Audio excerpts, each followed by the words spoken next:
2024 সালের বিশ্বের 500 প্রভাবশালী মুসলিমের তালিকায় স্থান পেয়েছেন বাংলাদেশের অন্তর্বর্তী সরকারের প্রধান উপদেষ্টা ও শান্তিতে নোবেলজয়ী অর্থনীতিবিদ ডক্টর মোহাম্মদ ইউনূস।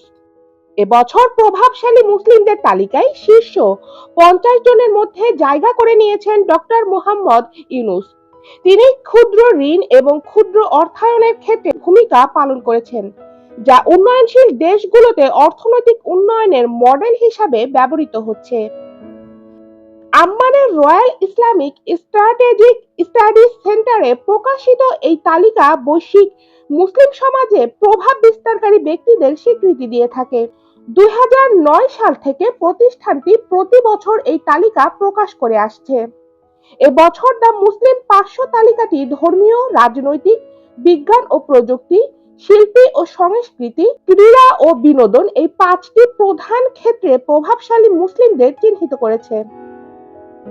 2006 সালে গ্রামীণ ব্যাংক প্রতিষ্ঠার জন্য শান্তিতে নোবেল পুরস্কার পান ডক্টর মোহাম্মদ ইউনূস। গত 8 আগস্ট থেকে বাংলাদেশের অন্তর্বর্তী সরকারের প্রধান উপদেষ্টা হিসাবে দায়িত্ব পালন করছেন।